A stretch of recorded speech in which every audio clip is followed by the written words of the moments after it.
আমার কাজের জন্য শ্রমিক নিয়োগ করেছিলাম, শ্রমিকগুলোর মধ্য থেকে সকলেই টাকা নিয়ে কাজ করে চলে গেল। একজন শ্রমিক ছিল, সে টাকা না নিয়েই চলে গেল। এইবার আমি চিন্তা করলাম, এই যে শ্রমিক টাকা না নিয়ে চলে গেল, এই টাকা আমি কি করব? যুবকগণ চিন্তা করে দেখুন, বান্দার হকের ব্যাপার কি আমাদেরকে আল্লাহ তাআলার দরবারে জবাবদিহি করতে হবে। শ্রমিকটা যদিও টাকা নেই নাই, এমনও তো হতে পারে শ্রমিকটা পরবর্তী সময়ে এসে টাকা চাইতে পারে। এই আল্লাহর বান্দা মালিক সে টাকা দিয়ে একটি ছাগল ক্রয় করলেন। এই ছাগল থেকে বাড়তে বাড়তে ছাগলের পাল হয়ে গেল। 12 বৎসর এক যুগ পর, একদিন নয়, 2 দিন নয়, 3 দিন নয়, 1 বছর নয়, 2 বছর নয়, 12টি বছর অতিবাহিত হওয়ার পর সেই শ্রমিক সেই কাজের মালিকের কাছে এসে, মালিকের কাজ করেছিল, মালিককে এসে বলল, মালিক, আজ থেকে 12 বছর আগে আমি আপনার এখানে কাজ করেছিলাম, কাজের টাকা না নিয়ে চলে গিয়েছিলাম। এখন আপনি আমার টাকাটা ফেরত দেন, আমার কাজের বিনিময়টা আমাকে দেন। মুসলমান, একটি বিষয় লক্ষ্য করুন, আজকে তো আমাদের এমন অবস্থা, একজনের টাকা কিভাবে মেরে খাওয়া যাবে, কিভাবে লুট করা যাবে, এই চিন্তা নিয়ে আমরা ব্যস্ত। কিভাবে অন্যের সম্পদ দখল করা যায়, কিভাবে অন্যের হক নষ্ট করা যায়, এমন কাজে আমরা আজকে ব্যস্ত। অনেক মুসলমান তো দেখা যায় বাবা মারা গেছে, মা মারা গেছে, সম্পত্তির ভাগ বোনদেরকে দিতে চায় না। অনেক ভাইরা আছে সম্পত্তির ভাগ বোনদেরকে দিতে রাজি হয় না। এতটুকু বিষয় খেয়াল রাখতে হবে, অরিসূত্রে যে সম্পদের ভাগ হবে, মিরাসের যে ভাগ, এই সম্পদ যদি বোনদেরকে দেওয়া না হয়, যারা পাবেদেরকে দেওয়া না হয়, কিয়ামতের ময়দানে আপনি বান্দার হক নষ্ট করেছেন, আপনি বান্দার হক মেরে খেয়েছেন, এই জন্য আল্লাহ তাআলার দরবারে জবাবদিহি করতে হবে। অনেক ভাইরা আছে দেখা যায় বোনদেরকে লামসাম বুঝ দিয়ে দেয়, এই সেই বুঝ দিয়ে বিদায় দিয়ে দেয়। ও মুসলমান, যদি বোনেরা স্বেচ্ছায় মন থেকে বলে ভাই সম্পদ লাগবে না, দিয়ে দিলাম, এটা একটা বিষয়। কিন্তু আপনি বোনদেরকে ভাল দিয়ে আপনি অনেক রকমের টেকনিক খাটিয়ে এমন ভাবে আপনি লাইনে আনলেন যেন বোনেরা সম্পত্তি চাইতে না পারে, এমন কায়দা করলেন যেন আপনার বোন আপনার কাছে সম্পত্তি চাইতে না পারে, এমন কিছু কায়দা অবলম্বন করলেন। বোনের সম্পদ মেরে খাওয়ার জন্য, বোনের হক নিয়ে নেওয়ার জন্য আপনি চেষ্টা করলেন। যুবক মুসলমান, একটু খেয়াল করবেন, এই সম্পত্তির মালিক কিন্তু আপনি নন, এই সম্পত্তির মালিক আপনার বোন। কিন্তু আপনি সম্পদটুকু খাওয়ার জন্য আপনি আপনার বোনকে লাইনে আনলেন যে কোনো ভাবে। কিন্তু যদি আপনার বোন অন্তর থেকে মন থেকে মাফ না করে, না দিয়ে দেয়, তাহলে কিন্তু এই সম্পত্তির জন্য আল্লাহর দরবারে জবাবদিহি করতে হবে। সম্পদের জন্য আল্লাহ তাআলার দরবারে জবাবদিহি করতে হবে। আমাদেরকে এতটুকু বিষয় খেয়াল রাখতে হবে যেন আমাদের দ্বারা কারো হক নষ্ট না হয়ে যায়। আজকে আমরা দুনিয়াতে যেভাবে বান্দার হক নষ্ট করি, আল্লাহ তাআলাই জানি যে আমরা আল্লাহর কাছে কিভাবে জান্নাতে যাওয়ার আশা করতে পারি। অনেক দোকানে বাকি করেন, মুসল্লি ভাইরা খেয়াল করেন, অনেক দোকানে বাকি করেন, একটা পান খেয়ে চলে যান, এই টাকাটা দেন না, মনে করছেন মাত্র একটি পান না খাইছি।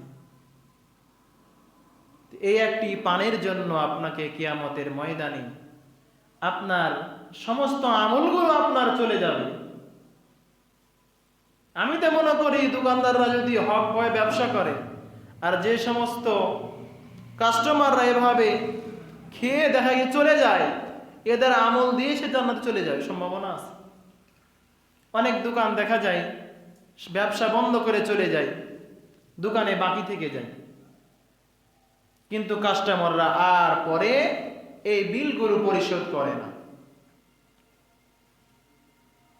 আল্লাহর ঘরে মসজিদে নামাজে আসছেন, নামাজ পড়তেছেন, জিকির আজকার করতেছেন, কিন্তু আপনি যে অন্যের হক মেরে খেয়েছেন এই দিকে আপনাকে খবর রাখতে হবে। আপনি অন্যের হক নষ্ট করে, সম্পদ নষ্ট করে এসে নামাজে দাঁড়ালে আপনার নামাজ কি কবুল হবে? আল্লাহ তাআলা আল্লাহর হকগুলো আল্লাহ তাআলা মাফ করে দেন। আল্লাহর হক কোনগুলো? নামাজ, রোজা, হজ, যাকাত, যতগুলো আল্লাহ তাআলার বিধান আছে আমি এগুলো মানলাম না, আল্লাহকে স্বীকার করি এক বলে, রসুলকে স্বীকার করি রসুল হিসাবে, কিন্তু আমি নামাজ পড়লাম না, জিকির করলাম না, কোরআন তেলাওয়াত করলাম না, রমজান রোজা রাখলাম না। আল্লাহ যদি মনে করে যে না এবার তোরা আমি মাফ করে দিলাম, তো আল্লাহ তাআলা মাফ করতে পারেন। কিন্তু আপনি একজন দোকানদারের কাছ থেকে একটি পান নিয়েছেন, এক কাপ চা খেয়েছেন, আপনার খবর আছে, আপনি জানেন, কিন্তু আপনি দেন না। অনেক দোকানদাররা দেখা যায় এই বিষয়গুলো বলে না লজ্জায় শরমে, হয়তো 1 টাকা পাবে, 5 টাকা পাবে, বলতে শরম লাগে। আবার যখন দোকানদার ভাইরা বলেন, কাস্টমাররা আবার জবাব দেয়, তোর 5 টাকা কি মেরে খাবো নাকি, তো 2 টাকা মেরে খাবো নাকি? মুসলমান, হয়তোবা আপনি 5 টাকা মেরে খেলেন, দোকানদারের খেয়াল নাই, মনে নাই, কিন্তু যে খায় তার কিন্তু মোটামুটি খেয়াল থাকে।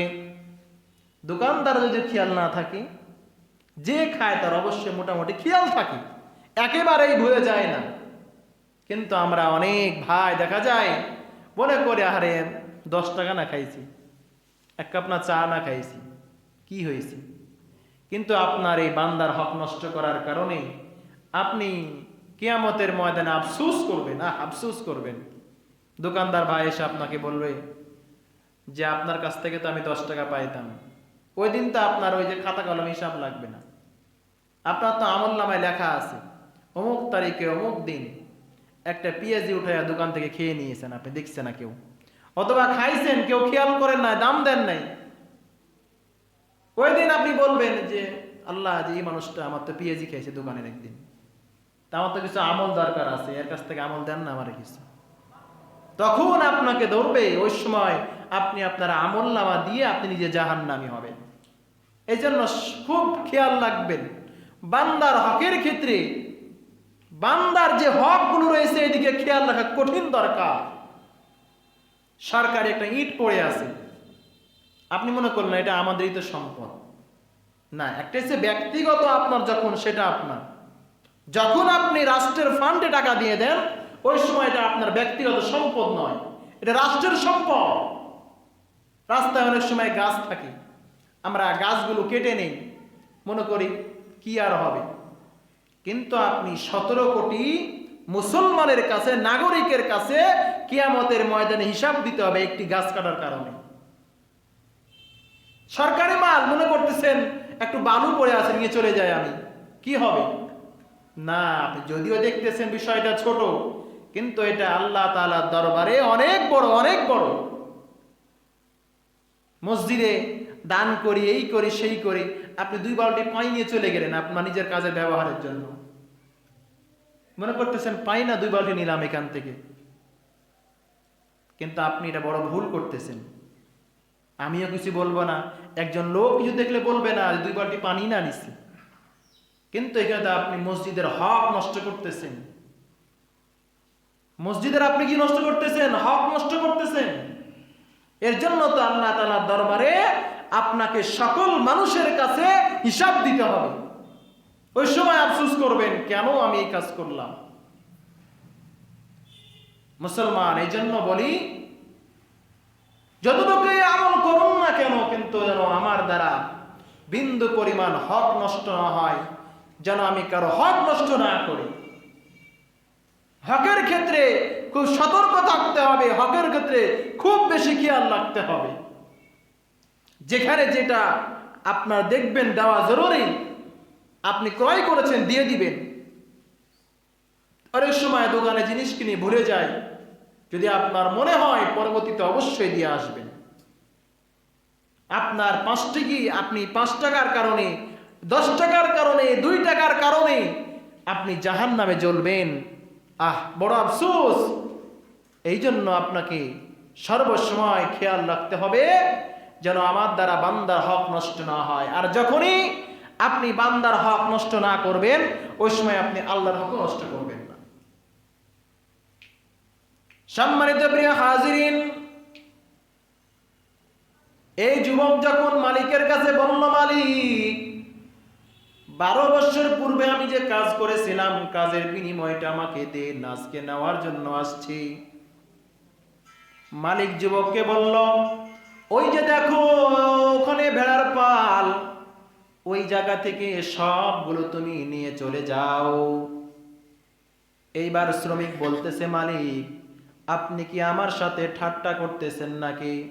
স্বাভাবিক, ওই সময় মনে করেন 200 টাকার কাজ করে গেছে। এরপরে যদি আসে একজন মালিক, একজন শ্রমিক কাজ করে গেছে 200 টাকা, 12 বছর পর সে যদি আসে টাকার জন্য, এরপরে মালিক যদি বলে যে তোমার নামে ব্যাংকে 2 লক্ষ টাকা আছে, তুমি ওখান থেকে নিয়ে নাও, সবগুলো তোমার। ওই সময় শ্রমিক ভাববে আমার লাগে মানে শয়তানি করতেছে, না দিবে, এই জন্য না দেওয়ার জন্য শয়তানি করতেছে। যুবক বলল, মালিক আপনি কি আমার সাথে ঠাট্টা করতেছেন নাকি? আমি তো পাল নেওয়ার জন্য আসি নাই, আমি তো আমার বিনিময়টুকু নেওয়ার জন্য এসেছি। মালিক বলল, শ্রমিক যখন আমার সকল কাজের শ্রমিকগুলো টাকা নিয়ে চলে গেল, তুমি টাকা না নিয়ে চলে গেলে, ওই সময় আমি চিন্তা করলাম এই টাকাগুলো কি করব, এই টাকাগুলি কি করব। ও দুনিয়ার মুসলমান, খেয়াল করে দেখুন রে ভাই, আজকে তো আমরা অন্যের টাকা আমাদের পকেটের মধ্যে চলে আসলে আর দিতে চাই না।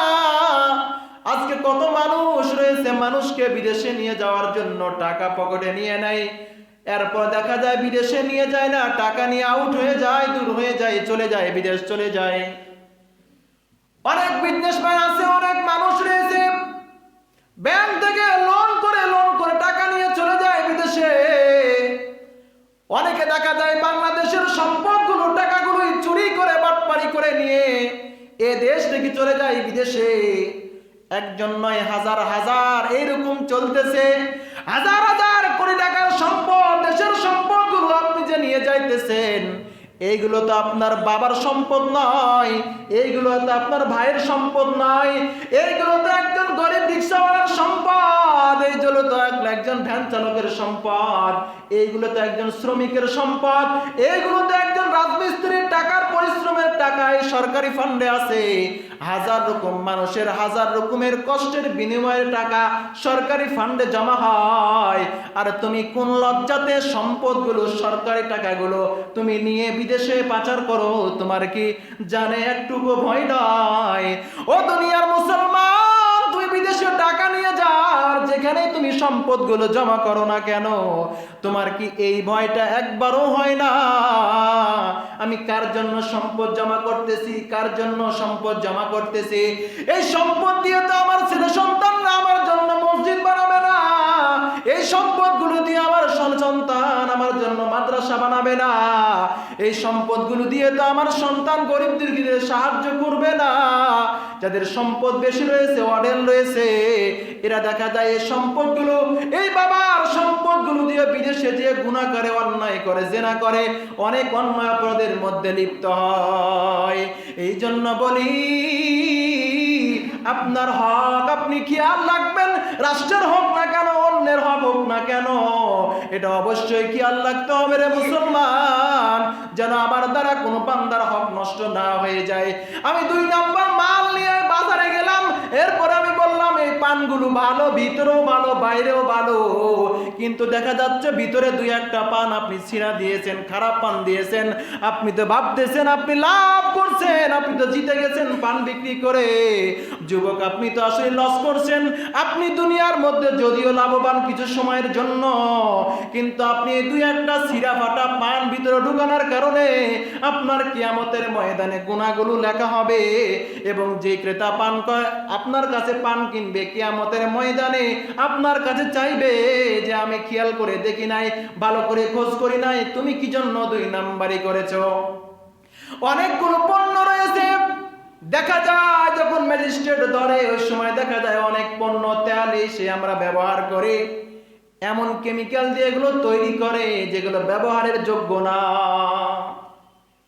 এমন কিছু লোশন তৈরি করে, এমন কিছু মাথায় দেওয়া তেল তৈরি করতেছে মুসলমান, যারা এগুলো তৈরি করে এরাও ব্যবহার করে না, এরাও এগুলো ব্যবহার করে না।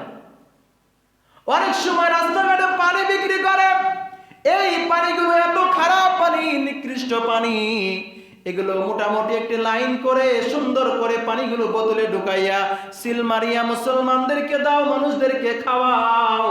ও মুসলমান, তুমি হয়তোবা এই 10 টাকার জিনিস ক্রয় করে, 5 টাকার জিনিস ক্রয় করে তুমি 20 টাকায় বিক্রি করতেছো, অথবা 100 টাকায় বিক্রি করতেছো।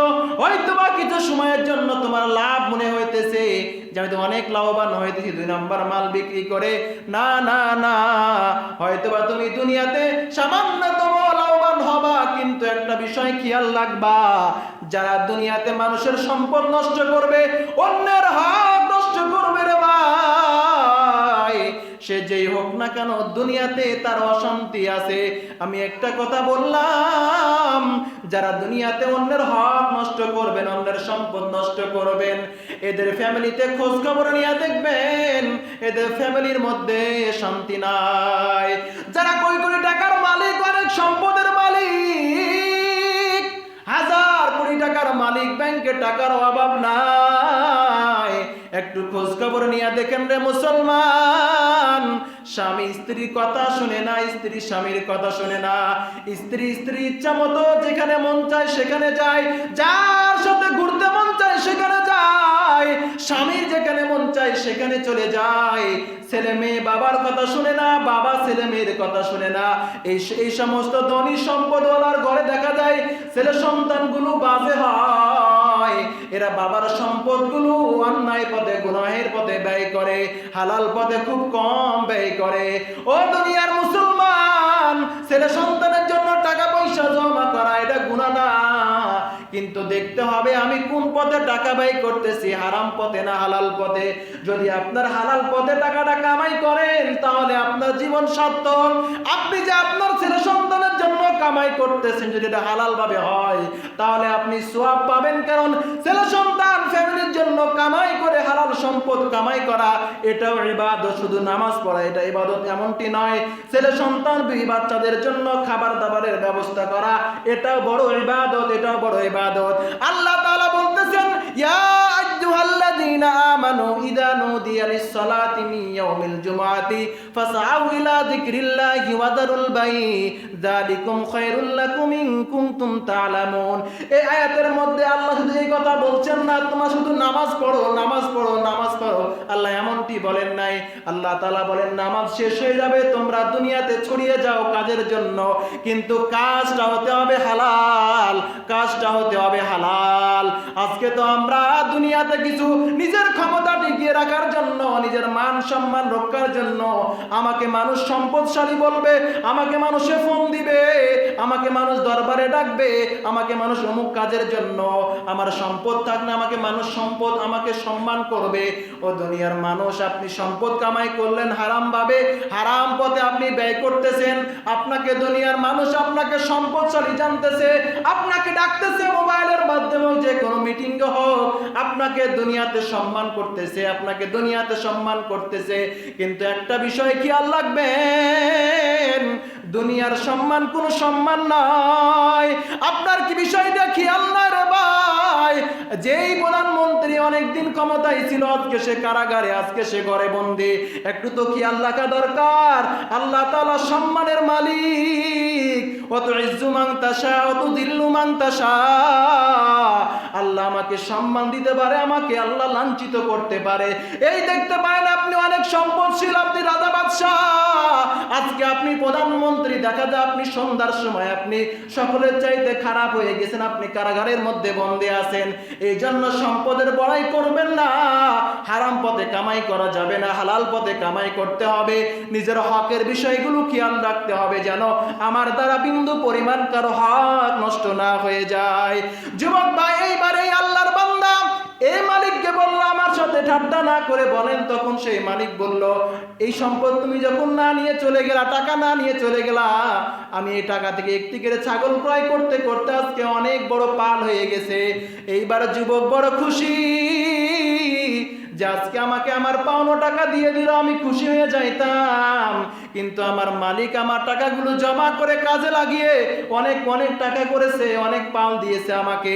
এইবার সেই যুবক সেখান থেকে চলে গেলেন। এই আল্লাহর বান্দা সেই পাহাড়ের মধ্যে, গুহার মধ্যে আছে। এই আল্লাহর বান্দা বললেন, আল্লাহ,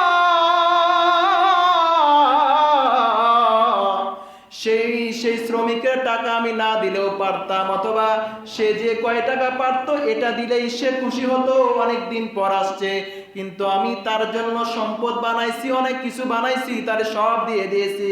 আল্লাহ গো, এই কাজটি আমি একমাত্র তোমার উদ্দেশ্যে করেছি। আল্লাহ, তোমাকে সন্তুষ্টি করার জন্য, আল্লাহ তোমাকে সন্তুষ্টি করার জন্য করেছি। আল্লাহ, এই নেক আমলের কারণে আল্লাহ আজকে গুহার মধ্যে আমাদের মুখের মধ্যে পাথর, আমরা বের হতে পারতেছি না। আল্লাহ মেহেরবানি করে আল্লাহ আমাদেরকে বের করার সুযোগ করে দেন। আল্লাহ রাব্বুল আলামিন যখন এই দোয়া করলেন, আল্লাহ রাব্বুল আলামিন এই বান্দার দোয়া কবুল করে পাথরের দুই ভাগ রয়েছিল, সেই দুই ভাগ থেকে আরেক ভাগ আল্লাহ পাক সরিয়ে নিলেন। সুবহানাল্লাহ।